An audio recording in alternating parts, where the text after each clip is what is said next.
जलाल चांडियो उन सादे माण्हू जो आवाज़ु हो जंहिंखे हिकु ॻोठाणी पदमणी वणी वई ऐं हू खेसि पंहिंजे अणपढ़ियल अंदाज़ सां दिलि जो आवाज़ु ॿुधाइणु चाहियो थे। जलाल जो आवाज़ु उन काछे जे धनार जो हो जंहिं कॾहिं कराची ॾिठी न हुई ऐं न ॿुधी हुई, पर पंहिंजे काछे जूं डबूं ऐं धाड़ा खेसि साह खां वधीक प्यारा हुआ। जलाल चांडियो जो उहो आवाज़ु हो जेको हुन ॻोठाणे झूर कुराड़े जो जंहिंजो जवान पुटु परदेस वियल हो ऐं बिना फ़लसफ़ियाना ऐं शाइराना इस्तलाहनि जे खेसि ॾोरापा ॾियणु चाहींदो हो। सो किस्सा मुख़्तसिर त अव्हां खे जलाल नथो वणे ठीकु आहे, अव्हां पंहिंजी पसंदि नापसंदि जा बिल्कुलु मालिक आहियो, पर जलाल ते तनक़ीद न कंदा कयो, छो जो जलाल तमामु वॾो फ़नकार हो, तमामु वॾे पाए जो फ़नकार हो। असांजा शेरी सिंधी जलाल चांडियो खां ईअं था वहूं वञनि जहिड़ो कांग गुलेल खां। हालांकि गैर सिंधी जलाल खे शौक़ सां मूं ॿुध न ॾिठो आहे। असांजे हिकिड़े संगती जी वीडियो ठाहे जलाल चांडियो जो कलाम रखी मोकिलियोमांसि। संगती चयो, यार लता हुजे या रफ़ीक। संगत खे चयूं, पर लता ऐं रफ़ीक खे असांजे झरजंग मां नॉकआउट कंदड़ जलाल चांडियो तोखे नथो वणे। लता रफ़ीक ऐं जलाल जो मुक़ाबिलो नाहे, न ई बराबरी। जेके दोस्त जलाल जी राग ते तनक़ीद कंदा आहिनि त जलाल चांडियो सही नथो ॻाए।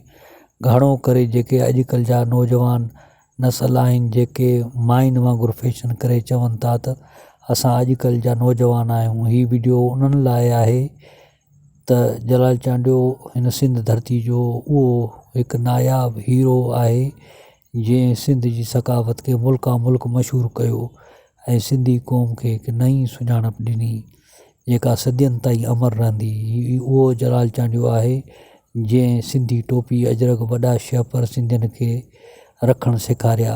सिंध जो बबर शेर, सदा हयात बेताज बादशाह फ़नकार उस्ताद जलाल चांडियो ई आहे।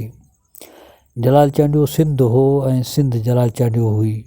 सिंध जी तारीख़ में सभ खां वधीक सिंधी टोपी खे इस्तेमालु करण वारो जलाल चांडियो आहे, जंहिं पंहिंजे फ़न यख़्तारे चपड़ी राग जे ज़रिए ॻोठनि वाहिण वस्ती खां वठी शहर झरझंग, जबल काछे कशमोर खां वठी कराची ऐं कराची खां वठी पूरी दुनिया ताईं इन सकाफ़त खे मुतारिफ़ करायो।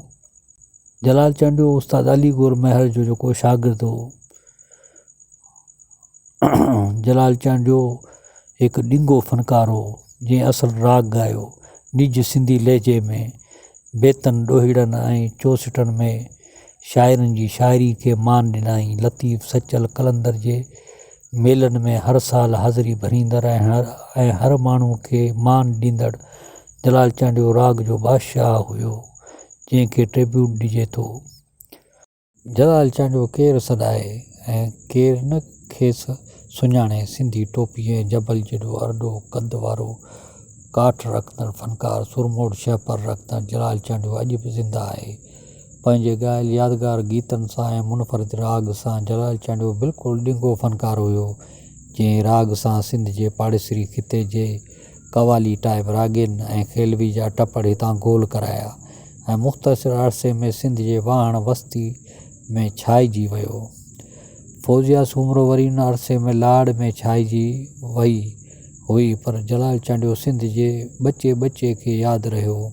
ओताकी मुड़ुसु मोतबर ऐं हशमत वारे ॾेख ॾींदड़ ॾिंगे जलाल चांडियो मौसीक़ी खे नवां दग ॾिना ऐं हुन पंहिंजे मुनफ़रिद लाज़वाल आवाज़ में बॉलीवुड जा गाना बि ॻाए दाद हासिलु कयो।